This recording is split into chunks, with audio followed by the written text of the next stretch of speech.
This is a story about a world obsessed with stuff. It's a story about a system in crisis.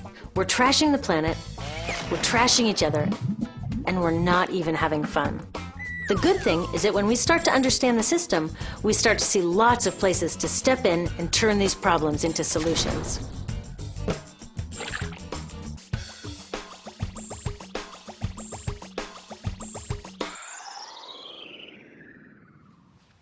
One of the problems with trying to use less stuff is that sometimes we feel like we really need it. What if you live in a city like, say, Cleveland, and you want a glass of water? Are you going to take your chances and get it from the city tap?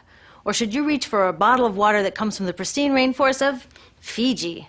Well, Fiji brand water thought the answer to this question was obvious, so they built a whole ad campaign around it. It turned out to be one of the dumbest moves in advertising history. You see, the city of Cleveland didn't like being the butt of Fiji's jokes, so they did some tests, and guess what? These tests showed a glass of Fiji water is lower quality, it loses taste tests against Cleveland tap, and costs thousands of times more. This story is typical of what happens when you test bottled water against tap water. Is it cleaner? Sometimes, sometimes not. In many ways, bottled water is less regulated than tap. Is it tastier? In taste tests across the country, people consistently choose tap over bottled water. These bottled water companies say they're just meeting consumer demand. But who would demand a less sustainable, less tasty, way more expensive product, especially one you can get for almost free in your kitchen? Bottled water costs about 2,000 times more than tap water. Can you imagine paying 2,000 times the price of anything else? How about a $10,000 sandwich? Yet people in the US buy more than 500 million bottles of water every week. That is enough to circle the globe more than 5 times. How did this come to be? Well, it all goes back to how our materials economy works, and one of its key drivers, which is known as manufactured demand. If companies want to keep growing, they have to keep selling more and more stuff. In the 1970s, giant soft drink companies got worried as they saw their growth projections starting to level off. There's only so much soda a person can drink. Plus, it wouldn't be long before people began realizing that soda is not that healthy and turned back to, gasp, drinking tap water. Well, the companies found their next big idea in a silly designer product that most people laughed off as a passing yuppie fad. Water is free, people said back then. What will they sell us next? Air? So how do you get people to buy this fringe product? Simple. You manufacture demand. How do you do that? Well, imagine you're in charge of a bottled water company. Since people aren't lining up to trade their hard-earned money for your unnecessary product, you make them feel scared and insecure if they don't have it.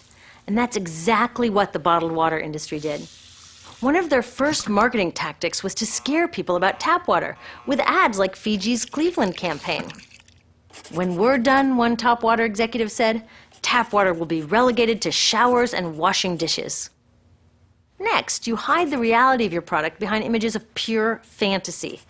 Have you ever noticed how bottled water tries to seduce us with pictures of mountain streams and pristine nature?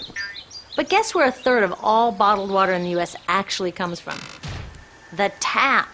Pepsi's Aquafina and Coke's Dasani are 2 of the many brands that are really filtered tap water. But the pristine nature lie goes much deeper. In a recent full-page ad, Nestle said, bottled water is the most environmentally responsible consumer product in the world. What? They are trashing the environment all along the product's life cycle. Exactly how is that environmentally responsible?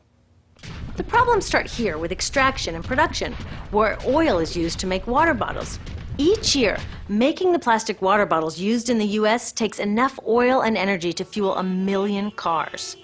All that energy spent to make the bottle, even more to ship it around the planet, and then we drink it in about 2 minutes? That brings us to the big problem at the other end of the life cycle, disposal. What happens to all these bottles when we're done? 80% end up in landfills, where they will sit for thousands of years, or in incinerators, where they are burned, releasing toxic pollution. The rest gets collected for recycling.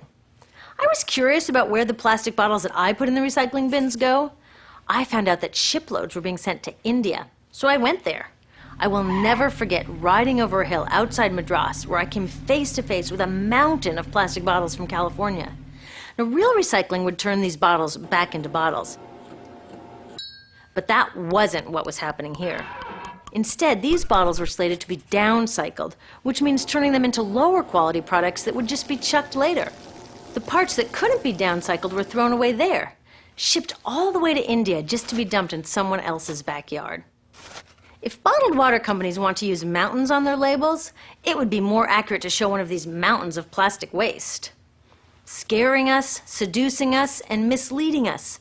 These strategies are all core parts of manufacturing demand.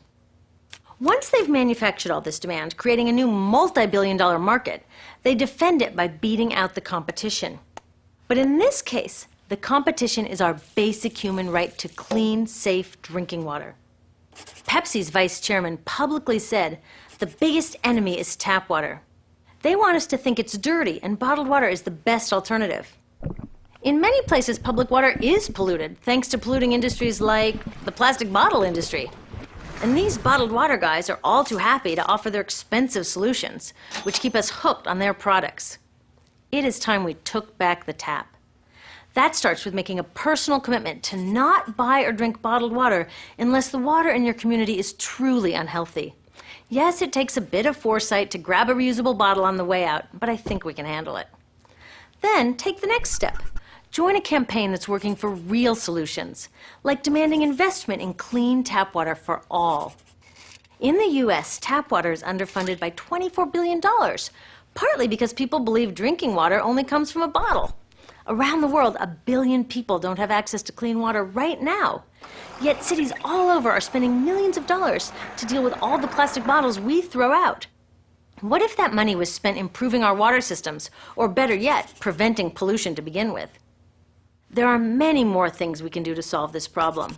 Lobby your city officials to bring back drinking fountains. Work to ban the purchase of bottled water by your school, your organization, or entire city.